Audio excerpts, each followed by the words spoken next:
Ôi, ôi, ôi, ôi, ôi.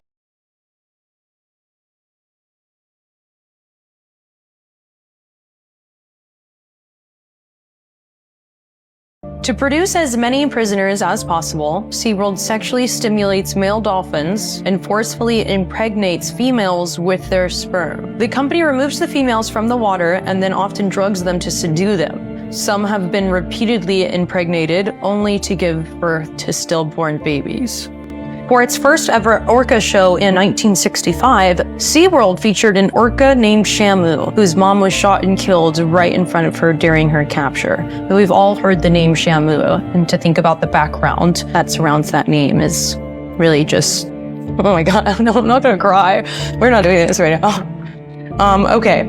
SeaWorld's stressful conditions have pushed animals to display abnormal, neurotic behaviors. For example, orcas have peeled each other's skin off and attacked each other and destroyed their teeth by biting on the concrete sides and metal gates of their tanks.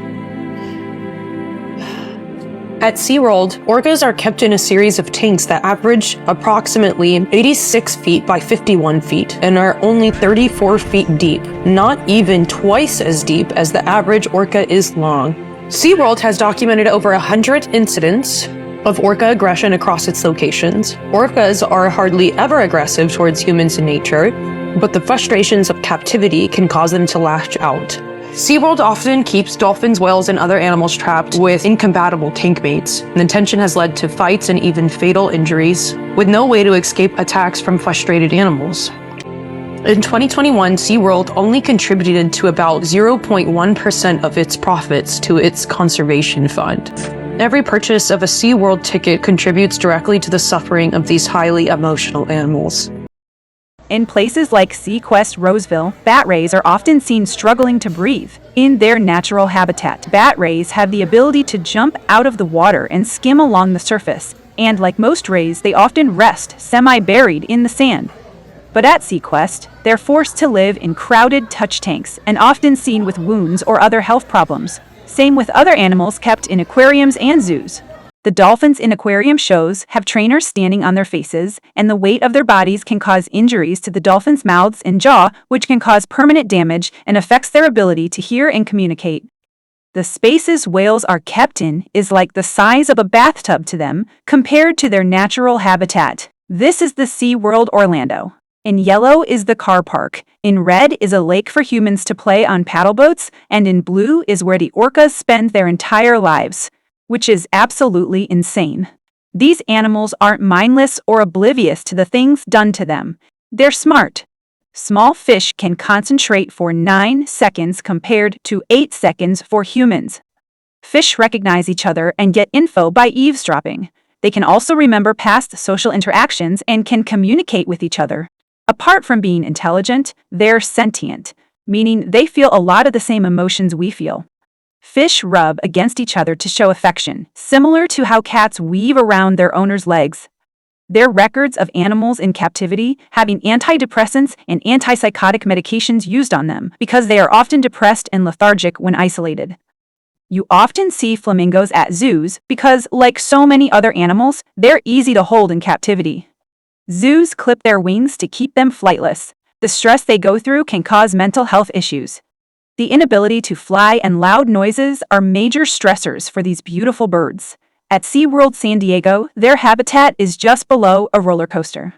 Birds are subjected to loud screaming constantly, every day.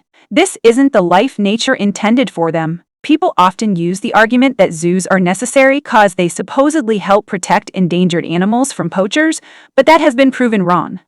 A study done on African elephants showed that the average lifespan of African elephants in European zoos is less than 17 years, which is less than half the average lifespan of African elephants who were killed by poachers in the wild. People's enjoyment at the zoos doesn't just come at the expense of the animals' freedom, but at the expense of their sanity as well. It's estimated that the infant mortality rate for elephants in zoos is nearly 3 times higher than what is it in the wild. And the ocean needs its animals in their natural habitat. They each play crucial roles in keeping nature balanced. Dolphins, for example, are important because the waste they produce acts as a fertilizer for phytoplankton, which are microscopic marine plants that produce more than 50% of the oxygen we breathe through photosynthesis. But with more dolphins getting thrown into captivity for selfish human entertainment, there's less opportunity for this to take place. And it's not just zoos and aquariums. People buying exotic pets and using them as objects to gift people is also harmful to the animals and nature. It's sad that grown adults can't comprehend these simple facts when even some children know better. Wait, and these people are not nice people. Who? The people who owns them. Oh, yeah. Who owns what, Ollie? The animals. But then they're nice, but they just don't know that. They just don't know. Because I haven't seen animals and I look them up. That's not right. That's That's not jail. right. That's not jail. That's not jail. That is, Ollie. They're not being naughty. No, they're not being naughty. They're just being animals. Yeah, they just want to get out. They do, mate. You're speaking common sense. And some of the animals stolen from their natural habitats escape from zoos and can potentially harm people. This lion wouldn't be wandering the streets, scared and confused if he wasn't being held captive in a circus that performs in suburban areas. In this day and age, it's unbelievable to think that it's not illegal across the globe to use and exploit animals in circuses for human entertainment. This lion named Kimba escaped from the Roni Roller Circus in Ladispoli near Rome. The lion had to be darted twice with sedatives before being taken back to the life of exploitation he was trying to escape from by the circus staff. The injuries that occur, some hit the fences, do a rotational fall and will break the necks and die within an instant. Some can fall, break their backs, and they lay there quadriplegic or paraplegic and wait for a bullet or a needle to destroy them. Others can break a leg, and a horse with a broken leg cannot be repaired.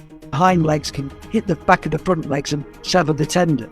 If you sever those tendons, you can't move them. The horse can't stand on 3 legs. Some have heart attacks because it's so demanding, it's so far, they've got heavy weights on the back, some carry nearly 12 stone, and a lot of pelvic bones break, and the back end goes and they collapse. That's a fatal injury where they have to be destroyed on the racecourse. In 2023, a total of 3 horses were killed due to horse racing, and there were many more who were hurt. In that same year, over 100 animal rights activists were arrested for trying to stop the brutal horse races to save horses from a horrific death. People need to stop supporting this disgusting use of animals for entertainment. Only a psychopath would find a young calf being strangled entertaining. It's a wonder how these kinds of events are always packed with people. And the people who support terrible blood sports like bullfighting almost always face the consequences. Like this man did. These animals will always eventually lash out and hurt the people trying to control them. Did you know that your choice of vacation spots might be exploiting animals? Now, we're not saying that your choices are intentional. The tourism industry plays a crucial role in influencing traveler decisions about where to go and what to do when they get there. Many travel companies sell tickets to attractions where animals are exploited for entertainment and profit. Think of the dolphins and orcas at SeaWorld or roadside zoos like the one made famous in Tiger King. The more tickets sold, the longer these venues stay in business and the more animals suffer inside tanks and cages. Most people don't even know there is cruelty behind these attractions. Riding or bathing elephants, taking a selfie with a tiger, or swimming with dolphins are some of the most common examples. Wild animals are wild, and if you can interact with them, it is not only unsafe for you, but in many cases, the animals have been abused, starved, or drugged, and endured a whole host of other horrible treatment. Here is how to avoid contributing to animal exploitation when you travel. Number 1, know how to spot animal cruelty. Any experience where you could ride, touch, or feed a wild animal is cruel and exploitative. Ask yourself, would this animal perform this behavior in the wild? For example, would a wild elephant let you bathe him? Definitely not. Number 2, book travel with an animal-friendly company. As travelers, we have the power to decide how we book our vacations. Booking only through companies that have animal welfare policies and do not sell any harmful wildlife experiences will help end the wildlife entertainment industry. So many of these animals have been imprisoned for decades. Hundreds of thousands of parents show up to these events, teaching their children that it's okay to capture wild animals from their home and force them to perform ridiculous tricks. How shameful, irresponsible, and abusive. Humans should not be allowed to capture and captivate animals for the sake of entertainment. We can instead go to sanctuaries and support the animals that have been rescued from zoos and circuses.